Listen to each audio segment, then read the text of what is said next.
RBI governor गोटे speech देइजंती Switzerland bank and IMF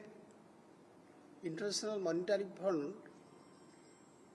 12/5 से दीटा कथा कहते यहाँ कौ दिन है जो दिन प्रधानमंत्री डिक्लेयर कले ऑस्टेरिटी मेजर कथा भारत वर्ष ता परदिन से कहते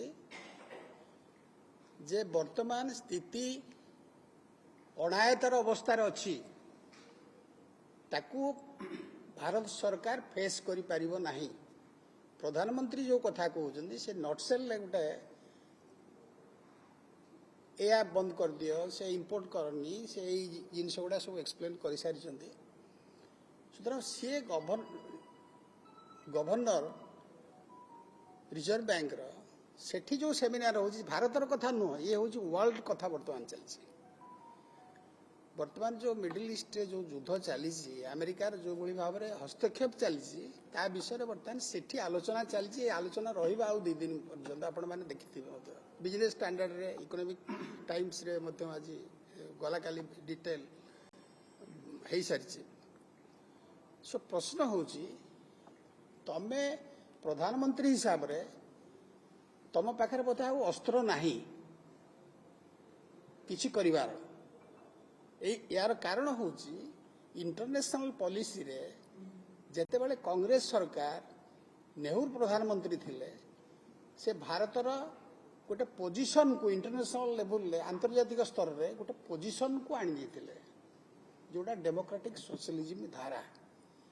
ए सरकार वर्तमान कौ रास्तार जीवो न्यूयॉर्क गले सेठी माई बेस्ट फ्रेंड कहीकि नमस्कार करवा रशिया गले सेठी कुंडेवा पुटिन की एमती चली पार ना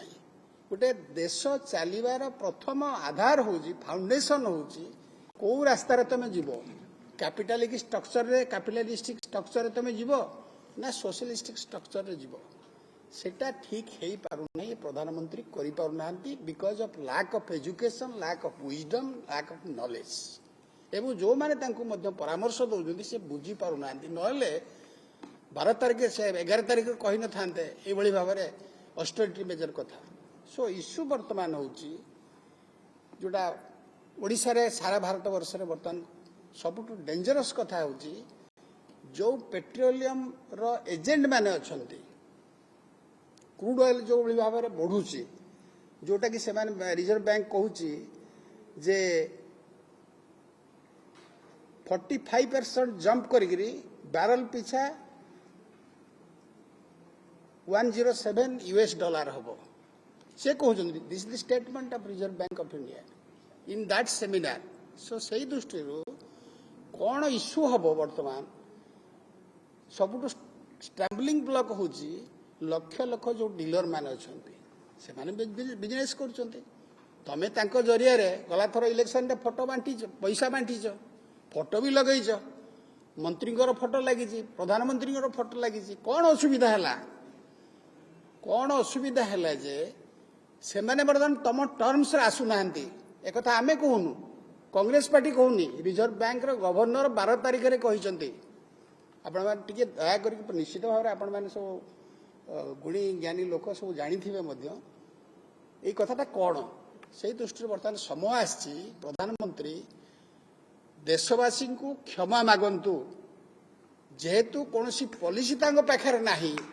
से देशवासी की क्षमा मागंतु एवं देश को भाव में जीव जोटा कि आमर जो founder modern architect of modern India जी निर्माता नेहरू जो कथाटा कही से रास्ता गले आम निश्चित भाव में यही समस्या को मुकाबला करके आम रक्षा पाई यहाँ हूँ मोर मत यहाँ हूँ कि रिजर्व बैंक गवर्नर तो बर्तमान कहले 2 दिन 3 दिन पर कौन सिचुएशन हम रिजर्व बैंक गवर्नर किए गवर्नमेंट ऑफ इंडिया गोटे पार्ट से भली स्टेटमेंट कहीं दौरान सुतरां कहवा एवं करवा भितर जो समस्याटी है प्रधानमंत्री से कथाटा को से बुझी पारना आउ थे मुझे रिपीट करने चाहूँ it is because of lack of education lack of wisdom lack of knowledge मुझे तो बहुत पाखे तो देखी ना। सो एमती हुए देश चली पार नहीं ये इश्यू को बर्तमान मुकाबला करने एकमात्र अस्त्र तांको पाखरे अछि देशवासी से क्षमा मागंतु।